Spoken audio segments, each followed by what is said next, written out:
لیکن خواہش یہ ہے کہ ہم آپ کو وہ دعا سنائیں اور آپ پوری توجہ کے ساتھ انشاءاللہ اس دعا کو سنیں گے. اور ائمہ کی دعائیں تربیت ہوتی ہیں. آپ الفاظ دیکھیے گا, آپ صحیفہ سجادیہ کہ جو قرآن کی طرح وہ بھی مہجور ہے, ٹھیک ہے. ہماری مطلب بعض اوقات بندہ جتنا سوچتا ہے کچھ سمجھ ہی نہیں آتا کہ یہ ہوا کیسے ہے, لیکن ہوا ہی. صحیفہ کاملہ, نہج البلاغہ فارغ, قرآن فارغ, اور جنت کنفرم. کیسے ہوئی؟ یہ دعا سنیے. یہ دعا امام جعفر صادق علیہ السلام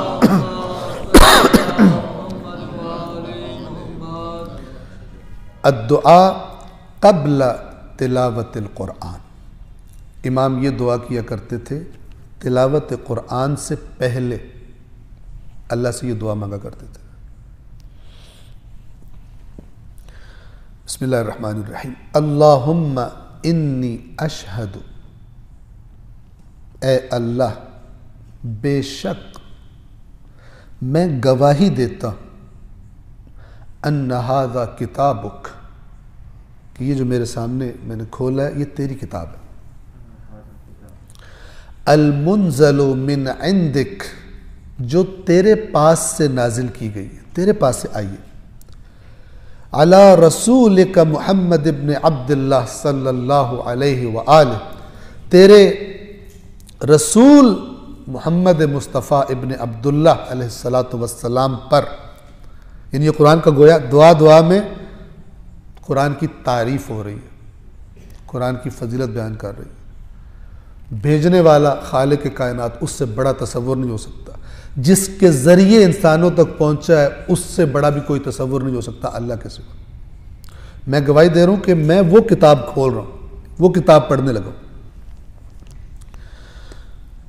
اور قرآن کا ذکر جاری ہے. وَكَلَامُكَ النَّاطِقُ عَلَى لِسَانِ نَبِيِّكَ, اور یہ تیرا وہ کلام ہے جو بولتا ہے.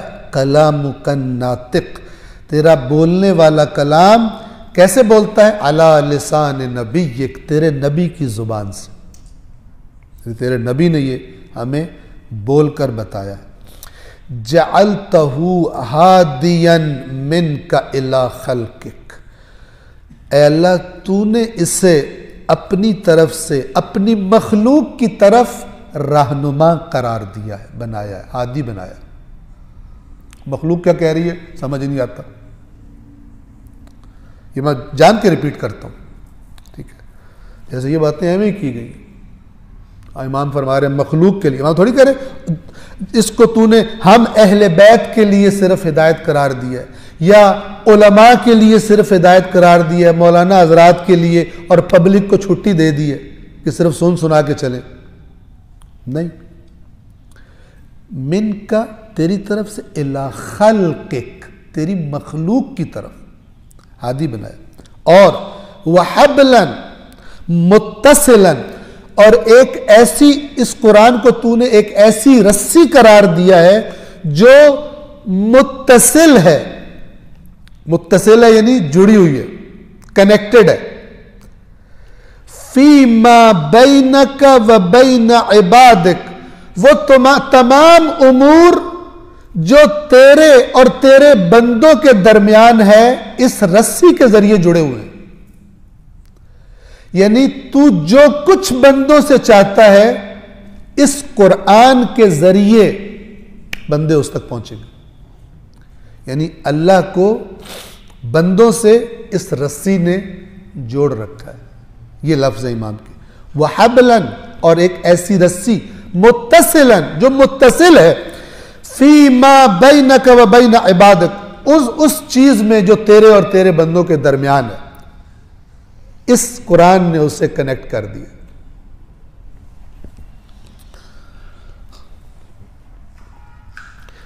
اب یہ قرآن کی فضیلت بیان کی پہلے, اب دعا مانگ رہے ہیں اصل, کیونکہ ائمہ نے جو دعا کے آداب بتائے ہیں اس میں فرماتے ہیں کہ جاتے ساتھ حاجت نہ مانگو, بلکہ پہلے اللہ کی حمد کرو, اس کی نعمتوں کا شکر کرو. اور یہ قرآن کی تعریف یعنی شکر. اب دیکھیے اللہ الفاظ پہ غور کیجئے گا، الفاظ کون سے استعمال کر رہے ہیں؟ اللہم، اے اللہ، انی نشرت، بے شک میں نے کھولا ہے. نشر کرنا یعنی کھولنے کا معنی ہوتا ہے. میں نے کھولا ہے عہدک و کتابک، تیرے عہد کو اور تیری کتاب کو. یہ نگاہ ہے ائمہ کی قرآن کے بارے میں. یعنی میں جو کھول رہا ہوں یہ وہ عہد ہے جو تو مجھ سے لینا چاہتا ہے. تیرے بندے ہوں گے جو اس عہد کے مطابق اس عہد کو قبول کریں گے. میں نے تیرے عہد کو کھولا ہے، بندے اور اللہ کے ایگریمنٹ کو کھولا ہے پڑھنے کے لیے. اس ایگریمنٹ میں کیا ٹرمز اینڈ کنڈیشنز لکھی ہوئی ہیں. ادھر بندوں کو پرواہ کوئی نہیں کہ ایک دفعہ دیکھ لیں ایگریمنٹ کیا ہے. اور اس کا بہتان بھی اللہ پہ لگا دیتے ہیں، یہ کتاب ہی نہیں سمجھ آتی. میں نے کھولا ہے تیرے عہد کو اور تیری کتاب کو. اللہم فاجعل نظری فیہ عبادہ، اے اللہ پس اس قرآن میں میرے دیکھنے کو، میری نظر کو عبادت قرار دے. ٹھیک ہے. اچھا کچھ لوگ بڑے سمجھدار ہیں، کہتے ہیں اتنا ہی بس ہے سن، ہم بس دیکھیں گے اور کچھ نہیں کریں گے. حماقت میں سمجھدار ہے، یعنی حماقت کرنے میں سمجھدار، بڑی سمجھداری سے حماقت کرتے. اس میں کوئی شک نہیں قرآن کو دیکھنا بھی ثواب ہے، لیکن اس کا مطلب یہ تھا حدیث کا کہ ساری عمر دیکھتے ہی رہو؟ نہیں. مثلا فرمایا کہ جو ہماری روایات میں آیا کہ مثلا علی کے چہرے کو دیکھنا عبادت ہے. چہرہ دیکھتے رہو. وہ کہے کہ فلان کام کرو میرے ساتھ، کہتے نہیں ہم نے آپ کا چہرہ دیکھنا ہے، صرف ہمیں بہت مزہ آتا ہے، بات شاید کوئی نہیں مانے. ثواب ملے گا؟ اس کو ثواب نہیں ملے گا. الٹا مجرم ہے، وہی دیکھنا جرم ہو جائے گا. کیونکہ اصل تو انہوں نے اللہ کا کام لینا ہے نا، اللہ کا حکم پہنچانا ہے. بات نہیں مانو گے تو خدا کی بات نہیں مان رہے. کہتے نہیں صرف دیکھتے رہنا ہی بات ہوتا، اس پہ خوش ہو، بات نہیں مانتے. اسی طرح کچھ لوگ قرآن کو دیکھتے رہو اور آگے نہیں بڑھنا، یہ باطل ہے، یہ احمقانہ بات ہے. فَجْعَلْ نَظَرِي فِيهِ عِبَادَةً، اے اللہ اس قرآن میں میرے دیکھنے کو اپنی عبادت قرار دے.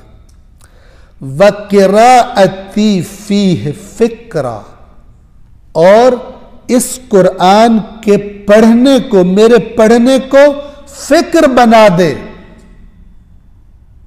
یعنی جو میں پڑھوں وہ میری سوچ، میری فکر میں ڈھلتا جائے. جو بغیر سمجھے پڑھتے ہیں، اس دعا سے لینا دینا کیا اس کو؟ اور وہ تو یہ دعا بھی پڑھتے ان کو نہیں پتا ہوتا اللہ سے کیا مانگ رہے ہو. تو شروع میں امام صادق کی دعا مانگو، اس کا بھی ثواب ملے گا. وہ کہہ رہے کیا ہے، اس کی پرواہ اس کے برعکس کر رہے ہوتے ہیں. اس دعا کا بھی ترجمہ پڑھنے سے پتہ لگے گا نا امام کون سی تلاوت اللہ سے طلب کر رہے ہیں. وہ بھی نہیں پتا، اس کا بھی ثواب، قرآن کا بھی ثواب، ثواب پہ ثواب، کوئی سمجھنے کی ضرورت ہی نہیں. وَقِرَاءَتِي فِيهِ فِكْرًا، اور میری قراءت کو اس قرآن میں فکر بنا دے. اگلا سٹیپ، وَفِكْرِي فِيهِ اعْتِبَارًا، اور میری فکر کو پھر اعتبار میں بدل دے. اعتبار عربی زبان میں، اردو میں ہم اعتبار کہتے ہیں اعتماد کر لینا. ٹھیک ہے. اصل اس کا معنی ہے عبرت لے لینا. یعنی جو کچھ وہاں سے عبرت ملی، جو درس ملا، جو سبق ملا، اس کو قبول کر لینا. اور ہم اردو میں کہتے ہیں نا اس بندے نے عبرت لے لی ہے. کیا مطلب ہوتا ہے؟ اب وہ نہیں رہا جو پہلے تھا عبرت لینے سے. یہ فرما رہے. اور میری فکر کو، یہ نہیں ہے کہ فکر کر کے پی ایچ ڈی کا تھیسس لکھ دے لیکن اعتبار نہ ہو، عبرت لے نہیں. ویسے کا ویسے ہے جیسے پی ایچ ڈی سے پہلے تھا، قرآن میں پی ایچ ڈی کر کے بھی ویسے کی ویسی زندگی ہے. فکر کو پورا اینڈ تک راستہ دکھا رہے ہیں دعا میں. وَفِكْرِي فِيهِ اعْتِبَارًا، اس طرح قرآن پڑھنے کی تربیت نہیں ہونی چاہیے تھی لوگوں کی. اگر دین ائمہ سے لینا ہے تو اس طرح تربیت کیوں نہیں ہوئی؟ پھر اس پہ زور کیوں نہیں دیا؟ صرف ایک تلاوت قرآن کو، قرات قرآن کو رسم بنا کے رکھ دیا، جیسے میں نے عرض کیا مجمع جمع کرنے کے لیے۔ ابھی قبلہ صاحب تشریف نہیں لائے، پہلے قاری کو بٹھایا ہوا، جب تک قبلہ نہیں آتا تو لگا رہے، نہ سننے والوں کو کوئی پرواہ ہے۔ یہ توہین ہے قرآن کی۔ اور میری فکر کو اعتبار بنا دے، وَاجْعَلْنِي مِمَّنِ اتَّعَظَ بِبَيَانِ مَوَاعِظِكَ فِيهِ، اور اے اللہ مجھے ان لوگوں میں شامل کر دے، ان لوگوں میں قرار دے دے کہ جو اس کتاب میں تیرے بیان کیے ہوئے، تیری بیان کی ہوئی نصیحتوں کو قبول کر لیتے ہیں، مجھے ان میں قرار دینا، اس طرح قرآن پڑھنے کی مجھے توفیق دے۔ یہ ساری باتیں سمجھنے کے بعد آتی ہیں، پہلے آتی نہیں، ہوش ہی نہیں ہوتا، بغیر سمجھے گا بھی آگے اینڈ میں اس دعا کے آ جائے گا۔ وَاجْتَنَبَ مَعَاصِيكَ، اور مجھے ان میں سے قرار دینا کہ جو قرآن پڑھنے کے بعد پھر تیری نافرمانیوں سے اجتناب کرتے ہیں، جو نہیں پڑھتے ہیں سمجھتے ہیں کہ یہ کام نہیں کرنا، یہ کام کرنا ہے، اور پھر اسی کے مطابق وہ جو جن کاموں سے بچنا ہے ان سے اجتناب کرتے ہیں۔ یہ کون کرے گا؟ جس کو پتہ ہوگا میں کیا پڑھ رہا ہوں۔ ورنہ یہ عربی میں دعا مانگ کے قرات کر کے اے اللہ مجھے توفیق، تو پتہ ہی نہیں ہے میں کیا مانگ رہا ہوں، جس کو پتہ ہی نہیں ہے اس نے کیا کہنا ہے، وہ منہ سے بولی جا رہا ہے الفاظ۔ اینڈ میں یہ بات بھی آ جائے گی، وَلَا تَتْبَعْ عِنْدَ قِرَاءَتِي عَلَى سَمْعِي، اور اے اللہ میں جب قرآن کی قرات کر رہا ہوں میرے کانوں پر، میری سماعت پر مہر نہ لگا دینا۔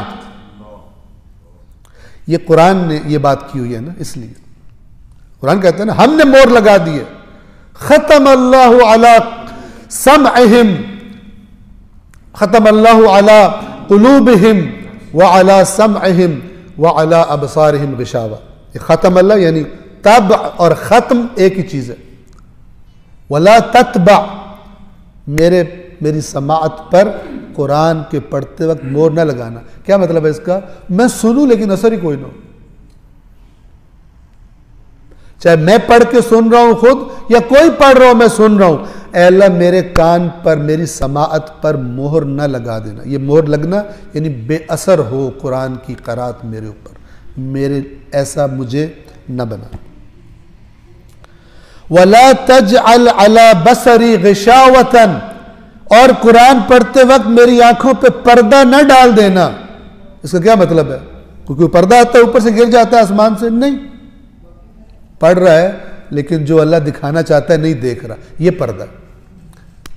اور آج اکثر تلاوتیں ایسی ہوتی نہ کچھ سن رہے ہوتے ہیں، ٹھیک ہے، اور نہ کچھ دیکھ رہے ہوتے، بس ان سین وادی کی سیر کر رہے ہوتے۔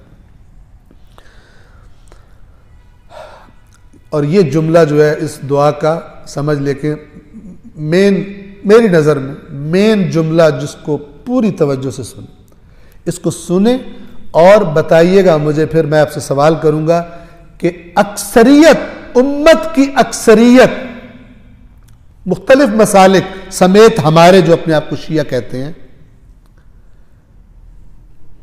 ان کا یہ جو امام فرما رہے ہیں یہ والی قراءت اور جو ہماری اکثریت جو کرتی ہے وہ اس میں کیسا کمپیریزن کیا جا سکتا؟ توجہ کیجیے۔ وَلَا تَجْعَلْ قِرَاءَتِي قِرَاءَةً، اے اللہ میری قراءت کو، میرے قرآن پڑھنے کو ایسا پڑھنا قرار نہ دینا، ایسی قراءت قرار نہ دینا لا تدبر فیہا، جس میں غور و فکر نہ ہو۔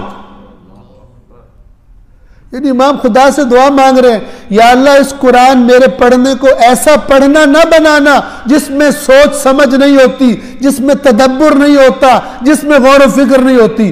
آج اکثریت اہل بیت کے ماننے کا دعویٰ کرنے والے بھی اس قرات سے کوسوں دور ہے، پرواہ کوئی نہیں۔ رائج کر دیا گیا ہے بغیر تدبر کے قرآن پڑھنا۔ پھر کیسے کہتے ہیں دین ائمہ سے لیتے ہیں؟ ائمہ تو یہ بتا رہے، یہ کیوں نہیں، اس کی ترویج کیوں نہیں کی جاتی؟ کیوں نہیں بچپن سے یہ ذہن میں ڈالا جاتا؟ جو بچے کو قرآن پڑھنا مثال کے طور پہ سکھا، کیوں نہیں اسی وقت سے یہ تربیت کرتا کہ میرا بچہ اصل یہ کام ہے؟ اللہ تعالیٰ نے رٹلائزیشن کے لیے نہیں اتارا قرآن۔ رٹلائزیشن سمجھتے ہیں نا؟ وہ ہمارے جب اسکول کالج کا دور تھا تو بعض لوگوں نے ایک جملہ بنایا ہوا تھا، بولا کرتے تھے رٹلائزیشن is the best qualification to pass the examination. ٹھیک ہے نا، رٹو اور پاس ہو جاؤ، یہ رٹ کے پاس ہونے والی چیز نہیں ہے۔ کہا جا رہا ہے اے اللہ میری اس قرات کو رٹا قرار مت دینا جس میں اس کو رٹے مارنے والے کو سمجھ نہیں آ رہی ہوتی میں کیا کہہ رہا ہوں، اور میری قرات کو ایسی قراءت قرار نہ دینا جس میں تدبر نہ ہو، غور و فکر نہ ہو۔ بل اجعلنی اتدبر آیاتہ و احکامہ، بلکہ مجھے بنا دے ایسا، مجھے قرار دے دے ایسا کہ میں اس قرآن کی آیات میں غور و فکر کروں اور اس کے احکام میں غور و فکر کروں۔ ایسا قرآن کے بارے میں مجھے بنا دے۔ آخذاً بشرائع دینک، اور تیرے دین کے شرائع احکام جو اس قرآن میں بیان ہوئے ہیں ان کو پکڑ لوں، ان کو پکڑے رکھوں، تھامے رکھوں۔ اس طرح قرآن پڑھنے کی مجھے توفیق دے۔ وَلَا تَجْعَلْ نَظَرِي فِيهِ غَفْلَةً، اوپر فرمایا تھا نا میرے دیکھنے کو عبادت قرار دے۔ اب واضح ہو جائے گا کہ وہ کون سی نظر عبادت بنے گی۔ فرمایا اور میری اس قرآن میں نظر کو غفلت نہ قرار دینا۔ دیکھ رہا کہیں ہے، سوچ رہا کہیں ہے، غافل۔ غفلت کا معنی واضح ہے نا، مثال کے طور پہ میں یہاں پہ گھڑی کو دیکھ رہا ہوں، آپ دیکھیں یہ بندہ گھڑی کو دیکھ رہا ہے، میرا دماغ کہیں اور پہنچا ہو، آپ مجھ سے پوچھیں کہ کیا دیکھ رہے تھے، مجھے یاد ہی نہیں میں کیا دیکھ رہا تھا، ایسی بھی غفلت ہو جاتی۔ اور قرآن میں غفلت یعنی پتہ ہی کوئی نہیں۔ اور آخری جملہ ہے وَلَا قِرَاءَتِي حَذَرًا، نہ میری نظر کو قرآن کو دیکھنے کو غفلت قرار دینا، غفلت والی نظر، غافل کو پتہ ہی نہیں ہے، اور نہ میری قراءت کو حذر قرار دینا۔ حذر کیا ہوتا ہے؟ منہ سے بول رہا ہے پتہ ہی نہیں کیا بول رہا ہے، کہتے ہیں بےہودہ گوئی۔ بعض اوقات اگر کوئی بندہ کسی اچھی محفل میں کوئی نازیبہ بات کرے اور اس سے توقع ہی نہ ہو تو آپ اسے کہتے ہیں پتہ ہے تم نے کیا بولا ہے، یعنی یہ جو تم نے لفظ بولا ہے اس کا پتہ ہے کہ اس کا کیا اثر ہے، نیگیٹو یا مثلا فرض کریں کوئی پازیٹیو بات، پتہ ہے تم نے کیا بات کر دی۔ پر ایک بندہ جوش میں ہے محفل میں اور ہو مشکل سے اس کی ورتھ جو ہے وہ 40-50 لاکھ ہو، اور وہ کسی محفل میں جوش میں آگے کہے میں 1 کروڑ ڈونیشن کا اعلان کر رہا ہوں، تو جب بیٹھے تو ساتھ والا کہے کہ پتہ ہے تو نے کیا بولا، ٹھیک ہے نا، اپنے الفاظ کا میننگ پتہ ہے کہ تو نے بولا 1 کروڑ دیتا تو ہے ہی پورا 50 لاکھ کا، 1 کروڑ کہاں سے بول رہا ہے۔ حذر یہ ہوتا ہے بےہودہ، پتہ ہی نہیں ہے کیا بولے، اللہ سے کہہ رہے ہیں مثلا یہ کریں گے یہ کریں گے، دعائیں بھی بغیر سمجھے دعائیں بھی یوں ہی اللہم اللہم، پتہ ہی کوئی نہیں کیا بولا جا رہا۔ وَلَا قِرَاءَتِي حَذَرًا، اور میری اس قرآن کی قرات کو بےہودہ گوئی قرار نہ دینا جس کو پتہ ہی نہیں ہے میرے منہ سے کیا نکل رہا ہے۔